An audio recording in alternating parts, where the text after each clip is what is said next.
From a restaurateur getting roasted for suggesting olive oil on a perfect venison dish, You want to spoil that with olive oil on top of that? That was just because you can't grow olive. to Gordon betting his battle pass against Joe's judgment. Red wine.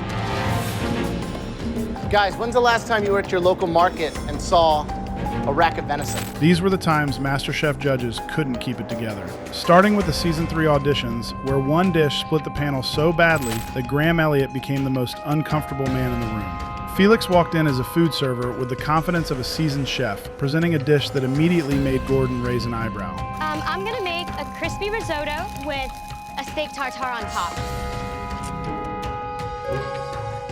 When she doubled down and insisted steak tartare and risotto go hand in hand, Gordon wasn't buying it for a second. The tartare's under seasoned, so it's sort of almost like it's underwhelming because it's just like a big clump of raw.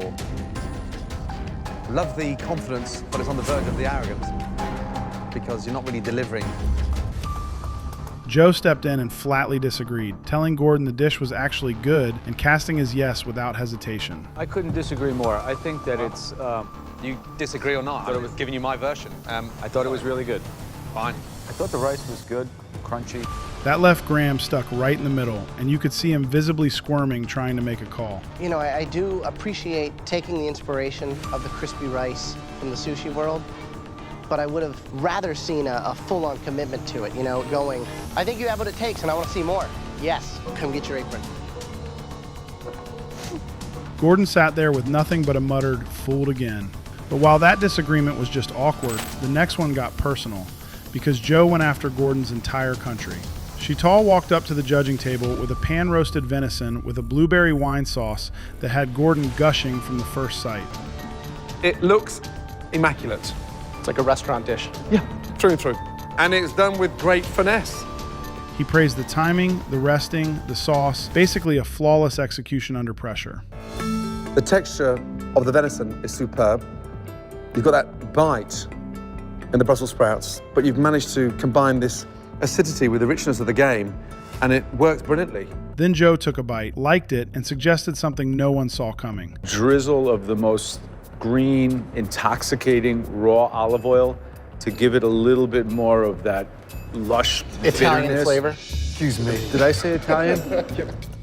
Gordon's jaw practically dropped. He stood there visibly speechless while Joe doubled down, comparing the olive oil to icing on a cake.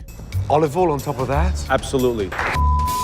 You want to spoil that with olive oil on top of that? That was just because you can't grow olive trees in your country, you don't have to harbor that bitterness towards the Mediterranean climate. Nobody quite knew what to say after that. Joe getting the last word there was painful to watch. So watching Gordon physically leave the judging panel to prove a point with a pan was a long time coming. During a one-pot mystery box challenge in season 10, Joe declared it was nearly impossible to pull off in an hour. I think just searing things in and out of a pan, I don't know, is that defeating the purpose? It's tricky to be able to do all this, 1 hour, one pan. Are you kidding me? It's like really hard. Come on, I could do this in half Gordon didn't agree. He said he could do it in half the time. time. If you could do it, then do it. Don't say that to me, because I'm going to go and do it. Hey, hold up, guys. Stop the clock. You can do a one-pot wonder in 30 minutes. You're making a mistake. Gordon. So Gordon did exactly that. He grabbed his ingredients and cooked a lemon-scented chicken pot pie in 30 minutes. It reduced and caramelized. If he can really get that developed flavor, I'd be really impressed. Would you let him know that you were really impressed? No, not over my dead body. I'd let him know that I was impressed with anything he did. When the dish came back to the table, Joe called it kind of perfect and admitted he was actually surprised at how Gordon pulled it off. It's very, very good. I'm actually a little bit surprised at how you were able to do that in that short of time. It feels like really it's been cooking for 3 hours. Right. Good job. Thank you. Take your apron off. Let's get And just like that, Gordon humbled Joe without saying a single word. But the next fight ended with nobody backing down over garlic bread of all things. Dorian brought up a wild boar sausage with a bean stew underneath and a slice of toasted garlic bread sitting right on top of the whole thing. And the judges loved it. And I love the idea of the toasted slices on the top. It tells me it's going to scream of texture and dark, rich flavors. Thank you. But Joe didn't see it that way. He thought the garlic bread completely threw off the dish and immediately went into full Italian mode. I think the toast cheapens the dish. So you don't serve garlic bread in your restaurants? No. Oh, excuse There's no me. such thing as garlic bread in Italy. Gordon shot back at Joe, and the two went back and forth, with neither of them budging. That's the kind of restaurants you guys go to. Would you like a That's broth? No, I don't want any garlic bread. You're such a snob. I'm not a snob. I'm trying to advise her on how to take it up a level. Gordon kept emphasizing how well the bread worked with the dish, making sure to remind Joe every time. Tomatoes and beans really work together. Sausage itself is a wonderful texture. The flavor permeates the whole thing, and it's a complete dish. It's homey. I think You want a plate? And the garlic bread, I absolutely love. I'm glad you love it. Love the garlic Yeah. bread because you can sup up all that juicy bean, and the sausage is delicious. Eventually, the argument fizzled, but neither man walked away convinced. However, the next argument had real consequences. Someone's spot in the competition hung in the balance. Sarah, a former Army interrogator, walked in with an herb-crusted rack of lamb, fondant potato, and a spring pea puree, and immediately drew compliments from every direction. lamb. I think the true star of this dish is the herb crust. Very interesting flavor profile that I think has really helped elevating the lamb. Thank you. All right. But Joe thought the lamb was slightly rare for his taste and wasn't sure the dish was actually season 10 worthy. Lamb's a little bit on the rare side for my taste. I prefer medium rare, but shows a lot of technical potential. Thank you, Joe. Good enough for an apron? I don't know. However, Gordon disagreed and delivered a sharp comment that caught Joe off guard. I disagree with Joe. Spot on. I've cooked more lamb than him. Well, it's the kind of dish that I see in the top 10. Amazing. Joe eventually gave her the apron anyway, but made it clear he wasn't fully sold. And Gordon made it equally clear he didn't care. But in the season 9 finale, Joe didn't just get outvoted, he got shut down by both judges simultaneously. Garen came into the finale with a Nashville hot quail, fingerling potato salad, and poached quail eggs, a dish rooted entirely in his upbringing and his mother's frying technique. The batter is well seasoned. The spiciness of the Nashville hot sauce is spot on, perfect. There's so many different things going on this dish, and they're all really well done. Joe acknowledged the food was good, but pushed back on the concept, saying Garen needed to break free from his southern roots. Perhaps it lacks the cohesiveness of one conceptualized appetizer. If you go down south and you have Difference to where you come from anymore. It's time for you to fly.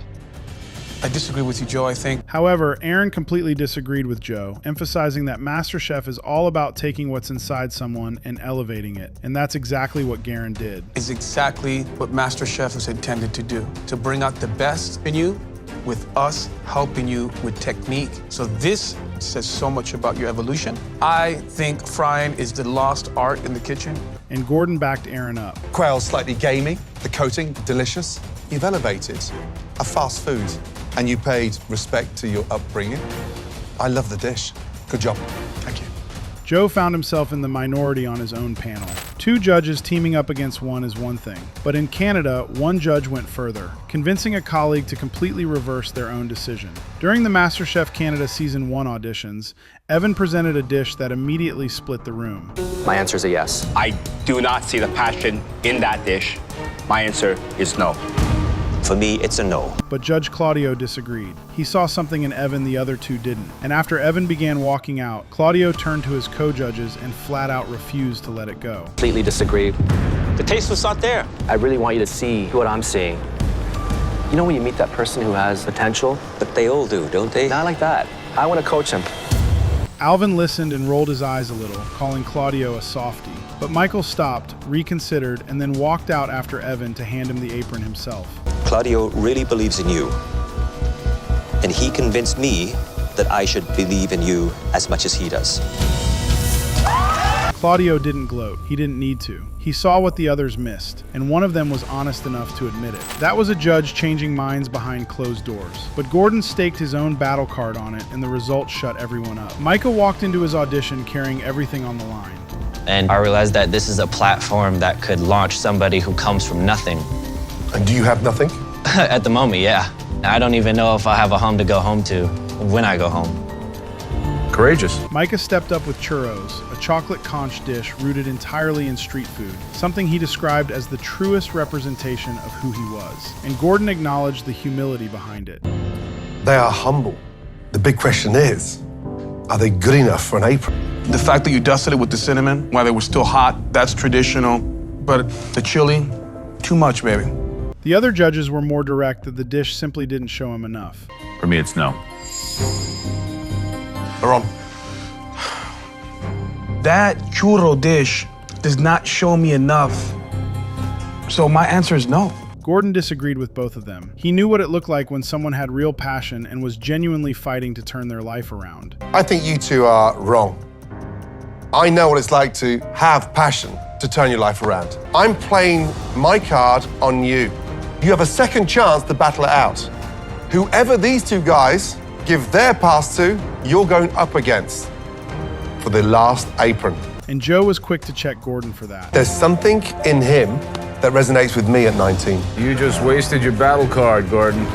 Micah went back and cooked the dish of his life. Gordon looked at Joe and let the result speak for itself. I've been given a second chance in life, and to have somebody like you stand up for me and believe in me means more than you'll ever know. Take tonight's experience and absolutely continue climbing that ladder.